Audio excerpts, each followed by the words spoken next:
What's going on, beer lovers? Welcome to another episode.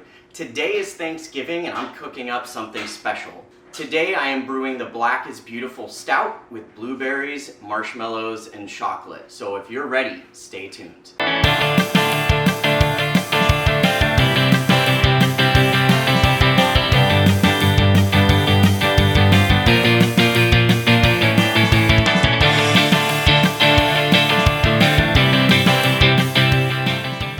What's going on, everyone? Welcome back to another episode. My name's Jeff, and today I'm going to take you from grain to glass on how to make the Black is Beautiful beer.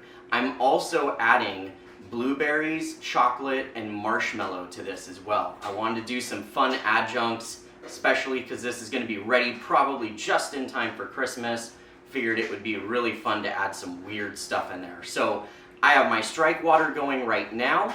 Let's go ahead and check out the ingredients.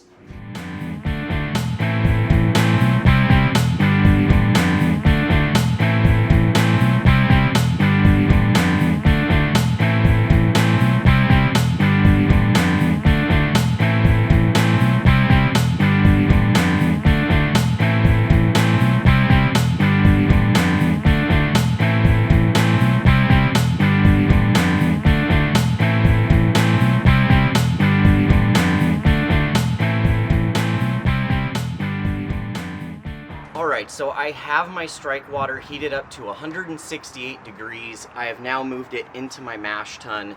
It's time to add the grains.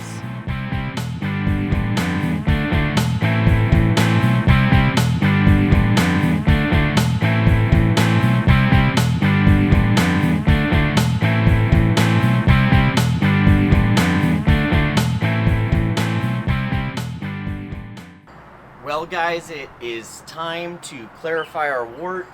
The mash has been going for an hour, so I just got a little pot here that I'm going to slowly drain the wort into to clarify it. Basically, we just continue to recirculate this wort back into the mash until I have no grains left. So I will do that. And then we are going to sparge, and I'll skip all that boring stuff, and we'll go straight to the boil. So see you then. Note to self, don't get hammered the day before a brew day. Hangovers are not fun when you're making beer.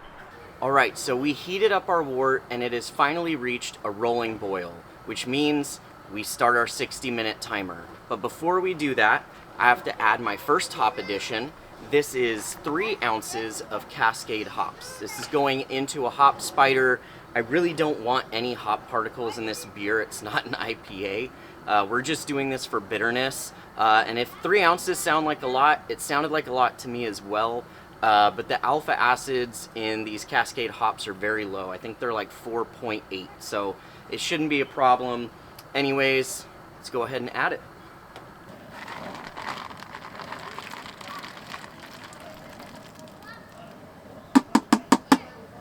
Alright guys, so we're ready for our next hop addition. We're adding another ounce of Cascade hops. So I'm just pouring that right in. This is at 30 minutes in the boil. So we only have one more hop addition left, and we're also going to be adding a couple extra things before this is all done. Alright, so we are down to the final 10 minutes of the boil. I'm going to add 1.5 pounds of dextrose, another ounce of Cascade hops, and about a tablespoon-ish of yeast nutrient. We're also going to add my wort chiller in here to sanitize it, because in about 10 minutes it's going to be time to cool this down. So here we go.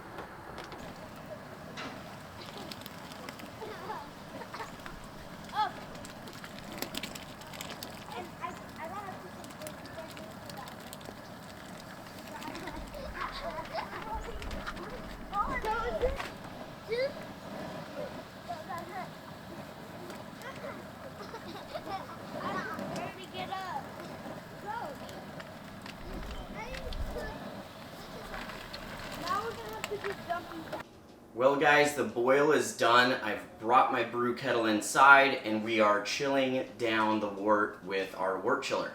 So I'm just going to run this until the wort gets down to pitching temperature, so probably around 68, 70 degrees. Then we're gonna load it into our fermenter, pitch the yeast, and then we're done.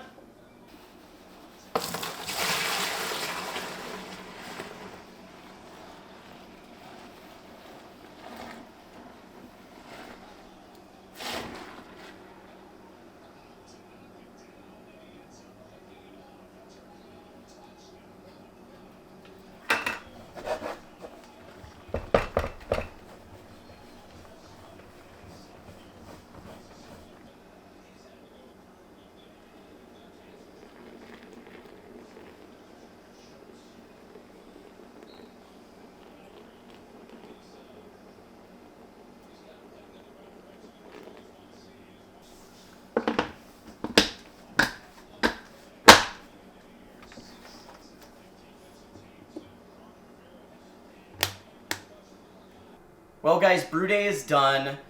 We've chilled the wort down, put it in the fermenter, pitched the yeast, we got our airlock on top, it's ready to go. You guys are probably wondering what happened to the blueberry, marshmallow, chocolate. Well, that's coming later. We're gonna move this into a secondary fermenter in a couple weeks, and we'll be adding all those fun ingredients at that time. So I will see you then. 2 weeks later. Hey everyone, welcome back. It has been 10 days since our brew day, and it's time to move our beer into a secondary fermenter, which also means that we are adding adjuncts. So at this stage, the adjuncts that I'm adding is going to be 3 pounds of blueberry puree. I'm also doing 1 ounce of blueberry extract, a ½ ounce of marshmallow extract, and 4 ounces of cocoa nibs.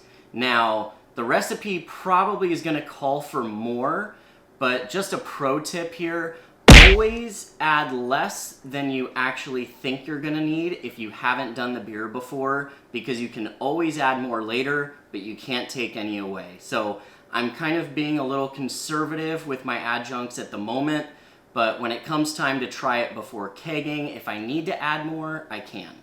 So anyways, I have my fermenter right here, my secondary fermenter is right below me, and I have a hose running from the spigot into the secondary. So we're gonna get this started, and once I'm all done, we're just gonna lock it up just like this fermenter, put the airlock on top, and then we're gonna let it sit for another week and a half.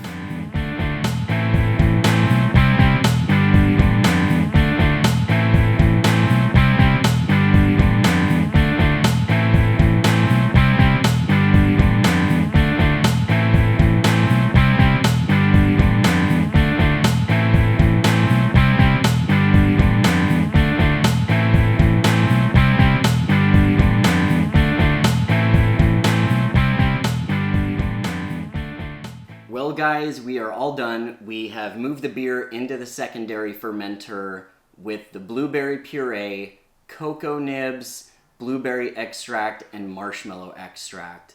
We're gonna let this sit in the secondary for probably a week to 10 days, and then it'll be kegging time. During that time, I'm gonna taste test this, obviously. Just see where it's at. If I need to add any more of those adjuncts, that'll be the time that I do it. So we will see you in a week. Several days later. Welcome back everyone. It has been 9 days since we moved our beer from primary to secondary with the blueberries, the marshmallow extract, and the cocoa nibs.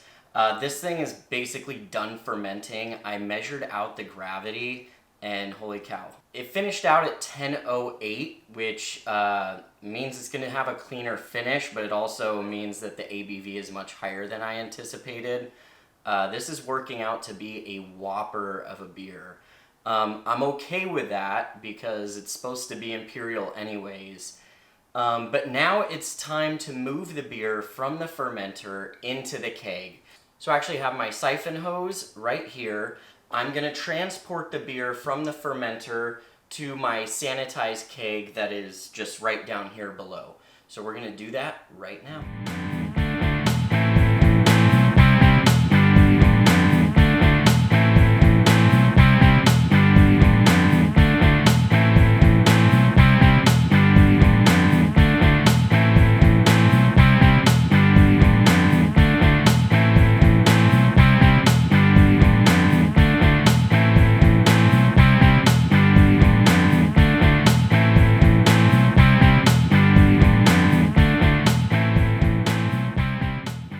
Well, guys, the beer is kegged.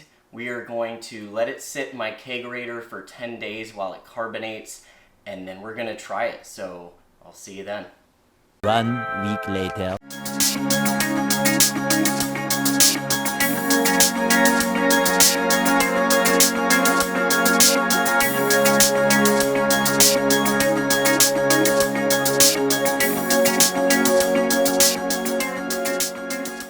Hey everyone, welcome back. It's been roughly a week since I kegged our beer here, and I have Jacob, and he's gonna review this with me, and we'll talk about how it turned out. So, first off, just taking a look at it, what do you think?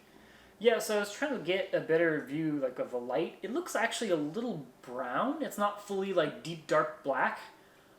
I don't know, there's a little bit of brown to it. I can't quite tell. I'm a little curious if that's because of your base malts or all the adjuncts that you put in I there. honestly think that it's the adjuncts. Yeah, the I kinda reason think why so is because too. I added blueberry puree, and as soon as I did that, Yeah. that's where I noticed the color Oh, change. that's funny. So it Just impacted a little bit. slight. You really Yeah. have to get it in direct sunlight. It's just A catches tinge your eye. brown. Yeah.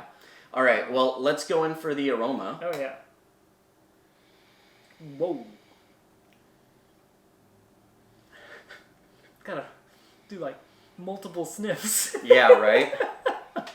The aroma on this, to me, is on point. I'm getting chocolate, I'm getting marshmallow, not a ton of blueberry on the nose. I would say it's mostly marshmallow. Or vanilla, I would say, more than marshmallow. Yeah, that vanilla, marshmallowy, maybe a little hint of some sort of fruity sweetness. Also, the head on this, if you couldn't tell in the video, it's got a layer of really big bubbles, and then on top is this Frothy, crema. creamy. Yeah. It's really nice, and it makes me want to eat an Scoop it. affogato Yeah. or something, some ice cream. Well, Wow. you ready to go in for it? Yeah. Cheers, guys.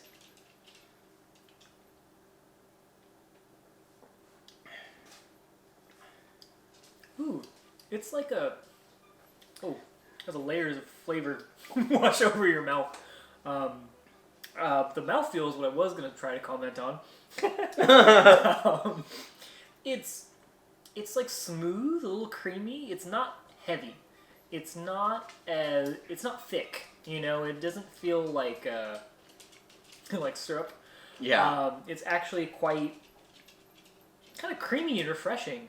And I think that kind of helps because the flavor is maybe a little overwhelming for some people. There's a lot going on here. There is a lot going on. So if you guys watch the whole guide from beginning to end of this brew process, I added some marshmallow extract and some blueberry extract and moved my beer into secondary on top of that. I had mentioned I would check the flavor, and if I wasn't happy with it, I would add more. Well, very last minute, just spur of the moment decision, I decided to add another ½ ounce of the marshmallow extract and another ounce of blueberry extract. I just figured, to me, I didn't want subtle flavors. I wanted them to be kind of pronounced, and they most certainly are. I'm not mad at it. I'm actually quite happy about it. As Jacob mentioned earlier, my big surprise to me is the mouthfeel, because I was planning on this beer only being about 8.3%, and it actually finished out at 9.7. Oh, I thought maybe my boil went too long, I wasn't paying attention and had missed something somewhere, and it just, reduced down. But I was able to render a full 5 gallons. I think it was just that my efficiency was spot on. Either that or my initial calculations were off. But either way, for a 9.7% beer, not too mad at it. No, it's like I said, it doesn't have that thick syrupiness to it. It doesn't. I don't think I really get alcohol. There's so much adjunct flavor, the chocolate, the marshmallows, the blueberries are really kind of smoothing that over for you, where you're not picking out just alcohol. Yeah. Considering this is just below 10%, you're hitting this big boy range. You could definitely drink this probably too fast, faster than you should. There is a bit of like back end bitterness. Yes. Way on the end. It's not too bad, especially considering you're drinking a stout and it's almost 10%. I'd say that's like the appropriate level of bitterness. I actually do want to comment on that. So if you guys remember, the whole purpose of making this beer was I was using the Black is Beautiful recipe that was provided by Weathered Souls Brewing in Texas. And I wanted to do my own version with the blueberries, marshmallow, and chocolate.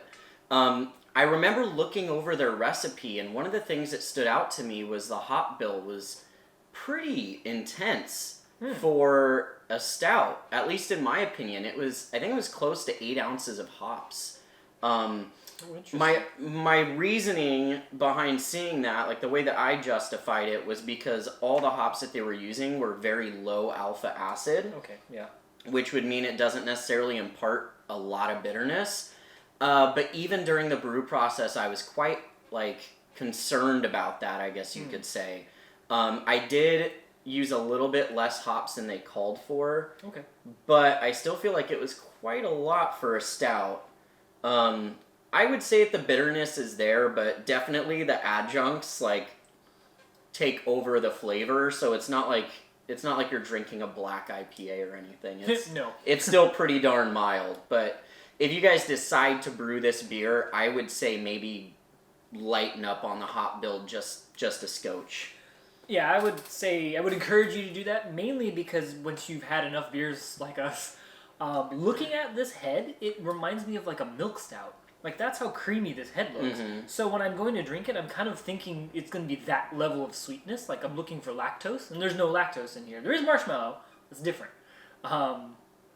So I think it almost, just for us seasoned drinkers, matching what I'm seeing, it almost would be better to tone down some of that bitterness, because I'm expecting it to almost be too sweet. Like a pastry stout almost. Kind of, yeah, because it looks it gives like a milk stout or a pastry stout really vibe does. for sure. Yeah, the head is... Even the aroma kind of tells you this is going to be really sweet.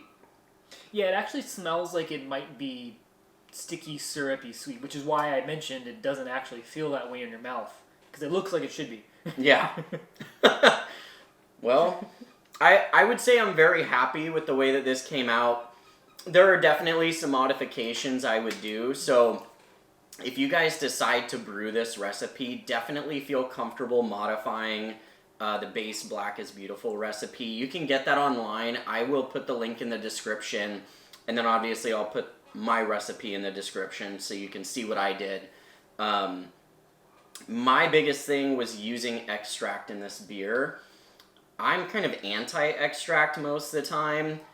I spoke with some professional brewers that work in breweries in Orange County, so they know what they're talking about. These are brewers who have made marshmallow beers, have made lactose beers, have used tons of blueberry in beers, things like that. I told them, should I use real marshmallows? Should I go extract? Should I use real blueberries? Should I go extract?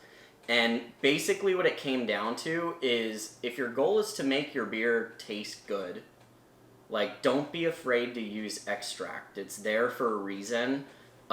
Maybe don't use it as a crutch all the time, but when it came down to this beer, I didn't want to use real marshmallows because it actually produces more fermentable sugars that would be harder to, measure how it would, how the yeast would react to it. Blueberry wise, I actually was going to use all puree, but puree is really effing expensive. It can be, yeah. So, if you're like me and you're on a budget, I ain't going to spend $80 on blueberry puree. I'm sorry. God damn. Yeah, it was like $30 for two pounds of it, and it called for 6 pounds. So I was like, I'll just use extract.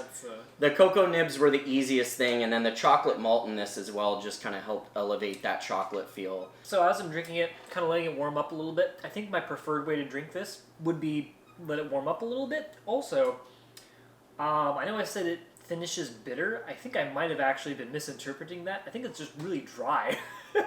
It's actually quite a dry, almost 10% stout. That's why one of the my ABV was so much higher. I guess my yeast really, really enjoyed I mean, beer. So it's good. Yeah. Yeah, happy yeast. I'm okay with that. So. So that's our review of our grain to glass Black is Beautiful beer with blueberries, marshmallows, and chocolate cocoa nibs. So if you enjoy this episode, please give us a thumbs up, share with your friends if you haven't already, and please subscribe to our channel. It helps support the channel, gets us more views, more people see our videos, so we can continue making more videos like this one.